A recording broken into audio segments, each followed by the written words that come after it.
네, 안녕하세요. 드레입니다. 요즘 진짜 UMPC 춘저 전국 시대입니다. 유튜브에서도 많은 분들이 다루고 있는 아이템이니만큼 이제 테크에 관심을 두지 않아도 이제는 한두 번쯤은 들어봤을 거라고 생각이 드는데요. 이러한 UMPC 난세 속에서 통일을 목표로 출시가 된 UMPC가 있습니다. 바로 아야네오 에어입니다.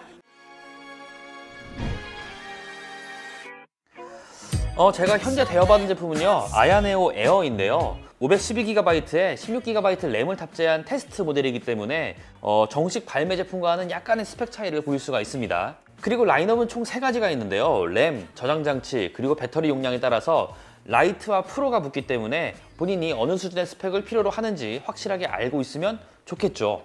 자, 아야네오 에어 5.5인치 풀 HD 해상도의 아몰레드 디스플레이를 사용해서 굉장히 쨍한 색감을 보여주고 터치가 가능합니다. 그리고 화면 밝기도 350니트라서 굉장히 밝죠.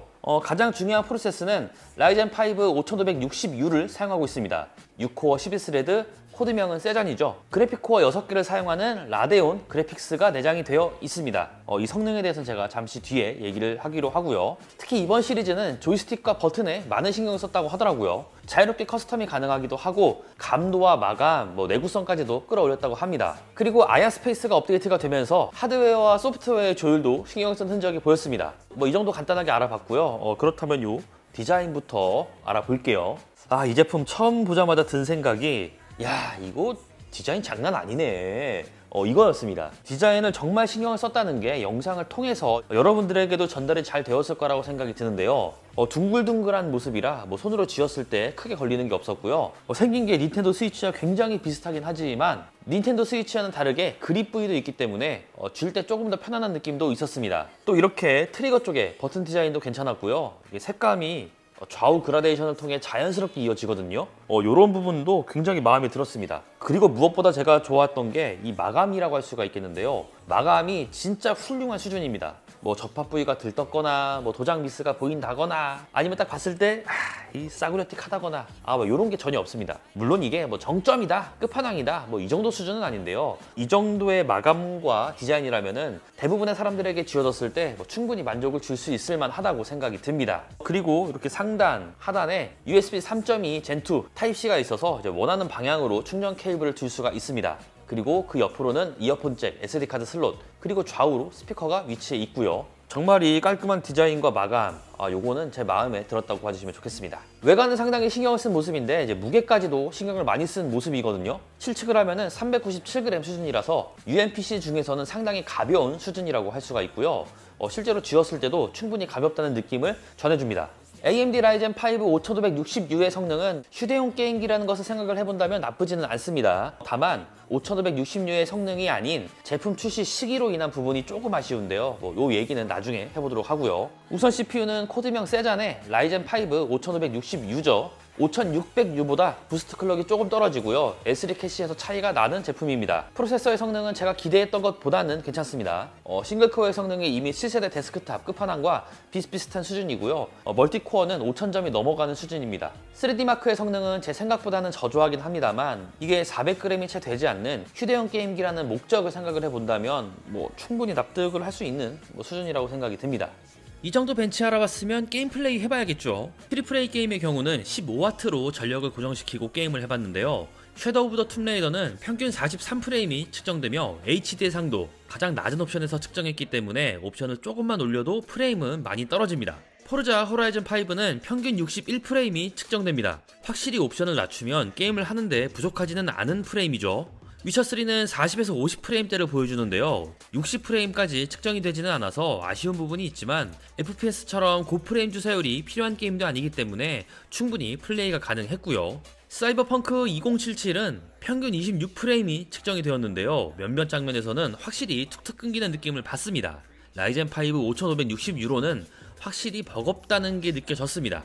호라이즌 제로던은 평균 42프레임이 측정되는데요. 옵션 타입이 최대한 된 상태이기 때문에 이것보다 프레임을 더 뽑는 거는 쉽지 않을 것 같고요. 특정 구간에서는 20프레임대를 보여주는데요. 요런 부분들만 인지를 하고 있으면은 크게 어려움은 없겠죠.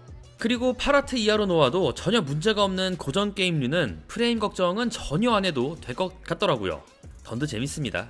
그리고 전용 OS는 아니지만 윈도우에서 사용할 수 있는 전용 런처를 활용을 해서 게임, 디바이스를 관리하기가 매우 좋았는데요.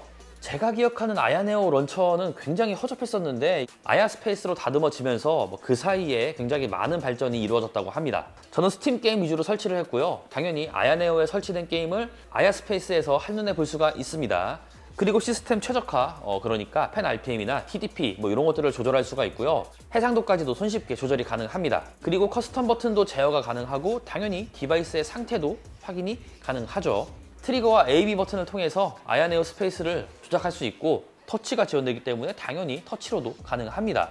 이 왼쪽 조이스틱으로 이제 커서를 움직일 수가 있는데 그것보다는 확실히 터치가 편하더라고요. 종합해보면 기기의 디자인은 정말 깔끔하고 마감도 잘 정돈이 되었거든요. 거기에 성능도 최대한 높이려고 노력한 부분이 보였고 디스플레이도 정말 좋습니다. 오히려 디스플레이는 오버스펙이죠. 게임기답게 게임을 조작하는 버튼들의 피드백도 괜찮습니다. 커스텀 기능도 굉장히 많죠. 키마가 없는 윈도우 OS에서 아야네오 에어를 효율적으로 관리하기 위해 아야스페이스도 계속 발전을 하고 있습니다. 하드웨어뿐만 아니라 소프트웨어에도 신경을 쓰는 거죠. 제가 내부 스펙을 확인해보고 외관을 이리저리 둘러봐도 의도적으로 원가 절감을 하려고 한 흔적은 없었습니다. 물론 이것으로 인해서 가격대가 조금 높긴 하지만 해당 라인업에서 최대한 할 수 있을 만큼 발전시킨 제품이라고 보면 좋을 듯 합니다. 하지만 이렇게 좋은 점이 많았지만 사용하면서 아쉬웠던 부분들 당연히 있었겠죠. 앞에서 성능이 나쁘지 않다고 얘기했는데 왜 아쉬운 부분에 적었냐? 라이젠 5 5666가 안 좋은 프로세서는 아니죠. 이 성능과는 별개로 이제 시기상 저전력 6000번대가 한국에서도 슬슬 풀리고 있는 타이밍이라 이 부분에서 아쉽다고 얘기를 한 거고요. 다른 스펙 그대로 가격도 그대로인 상태에서 6600U 램브란트 신형 프로세서였다면 훨씬 새 것 같은 느낌이 들었을 것 같습니다. 새로운 프로세서가 출시가 됐기 때문에 비교를 안 할 수는 없는 상황이더라고요. 닌텐도 스위치 라이트가 똑같이 5.5인치거든요. 해보신 분들이라면 아시겠지만 해상도가 HD라고 해서 엄청나게 불편함이 있거나 그러지 않아요. 어차피 에어 라인업 자체가 아야네오에서 중급기, 보급기를 담당하고 있고 이제 프로세서가 HD 해상도에 대응이 되기 때문에 이 풀 HD 해상도는 오버스펙이라고 느껴졌습니다. 풀 HD 같은 하이엔드 영역은 아야네오 에어 프로라든지 아니면은 아야네오 넥스트 100만 원이 훌쩍 넘어가는 상위급 모델에 들어가면은 더 좋았을 거라고 보고 있습니다. 그리고 게임에 따라서 다르기는 한데 전력을 8W 미만으로 제한시켜서 게임을 하면은 2시간 내외 15W 수준으로 퍼포먼스를 끌어올리면은 1시간이면 충전을 해줘야 되기 때문에 보조 배터리나 어댑터가 이제 애인처럼 항상 옆에 있어야 합니다. 아야네오 에어 프로는 배터리가 조금 더 늘어나서 이 제품보다는 30분 정도 더 쓸 수 있다고는 하지만 그래도 배터리는 아쉬움이 느껴지는 부분이죠. 내장 배터리를 사용하고 아몰레드 패널의 두께도 얇고 매우 가벼운 소형화 기기에서 6코어 12스레드 프로세서를 사용한다? 이거 발열이 없을래 없을 수가 없겠죠.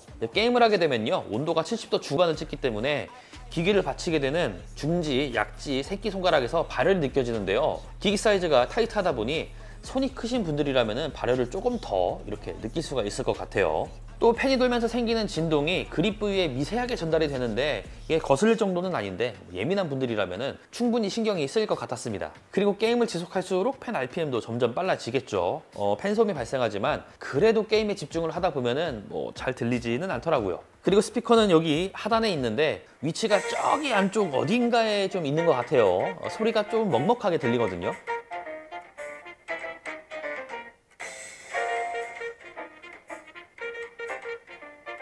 물론 이것도 개인차가 있기는 하지만 장애물이 없이 소리가 다이렉트로 들렸다고 하면 더 좋았을 것 같고요. 그리고 런처로 어느 정도 불편함을 해결했지만 근본적인 윈도우 OS의 자잘한 아쉬움들은 그대로 안고 가야 합니다. 아야스페이스가 실행이 안 된다던가 버튼들이 갑자기 안 먹힌다던가 터치가 튄다던가 이러한 윈도우 OS에서 해결이 되어야 하는 최적화 부분은 아야네오 에어의 아쉬운 부분 중 하나라고 할 수가 있겠습니다. 네, 이렇게 아야네오 에어에 대해 알아보았습니다. 참고로 이런 UMPC 카테고리는 아직까지는 대중들이 활용하는 제품이라고 보기는 힘듭니다. 굉장히 매니아적 성향이 강하기 때문에 적당히 게임 좋아하는 라이트한 게이머의 입장에서는 이런 느낌이었다 이렇게 봐주시면 좋을 것 같고요. 아야네오 에어 라인업 전부 가격대가 상당합니다.